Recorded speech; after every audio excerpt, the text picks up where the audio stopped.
SIR এর শেষ লগ্নে এসে রাজ্যের দাবিতে মান্যতা নির্বাচন কমিশনের।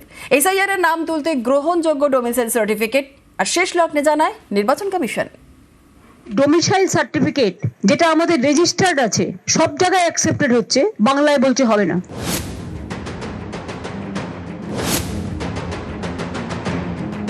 চৌঠা নভেম্বর থেকে শুরু হয়েছে এসআইআর। শেষ লগ্নে এসে রাজ্যের দাবি মেনে নিল নির্বাচন কমিশন। শনিবার জানালো এসআইআর এর নথি হিসেবে গ্রহণযোগ্য ডোমিসাইল সার্টিফিকেট। পশ্চিমবঙ্গে এসআইআর এর গ্রহণযোগ্য নথিগুলির তালিকায় ছিল না ডোমিসাইল সার্টিফিকেট। ডোমিসাইল সার্টিফিকেট অর্থাৎ স্থায়ী বাসস্থানের শংসাপত্র। কেউ একই ঠিকানায় 15 বছরের বেশি বসবাস করলে স্থায়ী শংসাপত্র দেয় রাজ্য সরকার। নভেম্বরে এসআইআর প্রক্রিয়া শুরুর পর বহু ভোটার নথি হিসেবে এই শংসাপত্র জমা দেন। গত ডিসেম্বরে রাজ্যকে চিঠি দেয় নির্বাচন কমিশন, জানতে চায় রাজ্যে ডোমিসাইল সার্টিফিকেট ইস্যু করার নিয়ম কি। ডিসেম্বরেই কমিশনকে তা জানিয়ে দেয় রাজ্য।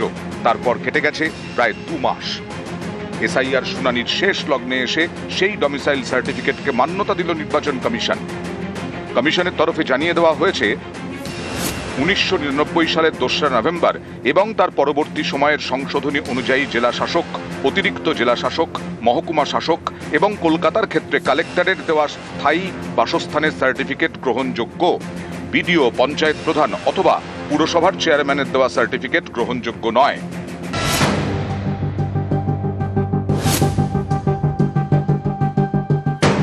ডোমিসাইল সার্টিফিকেট স্থায়ী বাসস্থানের শংসাপত্র। এসআইআর এ কেন রাজ্যের দেওয়া এই শংসাপত্র নেওয়া হবে না তা নিয়ে বারবার প্রশ্ন তুলেছেন মমতা বন্দ্যোপাধ্যায়। কখনো কলকাতা থেকে সুর চড়িয়েছেন। ডোমিসাইল সার্টিফিকেট যেটা আমাদের রেজিস্টার্ড আছে সব জায়গায় অ্যাকসেপ্টেড হচ্ছে, বাংলায় বলছে হবে না। কখনো দিল্লিতে গিয়ে সুপ্রিম কোর্টে সওয়াল করেছেন। They are not allowing the domicile certificate. They are not allowing the government certificate. SIR নিয়ে লড়াই বাংলা থেকে দিল্লিতে নিয়ে গেছেন মমতা বন্দ্যোপাধ্যায়। মুখ্য নির্বাচন কমিশনারের মুখোমুখি হয়েছেন। কমিশনের দপ্তরের সামনে সুর চড়িয়েছেন। কমিশনের সঙ্গে মমতার নজিরবিহীন সংঘাত দেখেছে গোটা দেশ। এসআইআর এর শেষ লগ্নে এসে রাজ্যের দাবিতে মান্যতা দিল নির্বাচন কমিশন। নিউজ 18 বাংলা। তার এদিকে সুপ্রিম কোর্টে যাওয়ার হুঁশিয়ারি শুভেন্দুর। এসআইআর এর ডোমিসাইল সার্টিফিকেটকে গ্রহণযোগ্য ঘোষণা কমিশনের। ডোমিসাইল সার্টিফিকেট সব ক্ষেত্রে গ্রহণযোগ্য নয় দাবি শুভেন্দু অধিকারের। ইআরওরা ভুল করলে সাসপেন্ডও হতে পারেন বলে মন্তব্য। সেই ইআরওর বিরুদ্ধে সুপ্রিম কোর্টে যাওয়ার হুঁশিয়ারি শুভেন্দুর।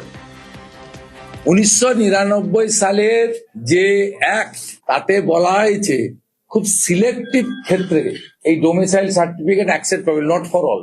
এবং এটা যদি ইআরওরা এইটা দেখে করেন, সেই ইআরওরা সাসপেন্ডও হতে পারেন, তাদের বিরুদ্ধে এফআইআরও করার প্রভিশন আছে। আমরাও যদি তথ্য পাই আমরা সেই ইআরওদের বিরুদ্ধে সুপ্রিম কোর্টে যাব।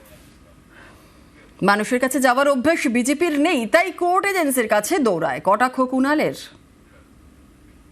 মানুষের কাছে ছাড়া, মানুষের দরবার ছাড়া বিজেপির নানা জায়গায় যাওয়ার অভ্যাস আছে। কখনো তারা বলবে কেন্দ্রে যাবো, জাতীয় নির্বাচন কমিশন ভোট করবে, কখনো বলবে কেন্দ্রীয় বাহিনী আসবে, কখনো সিবিআই ইডি পাঠাবে।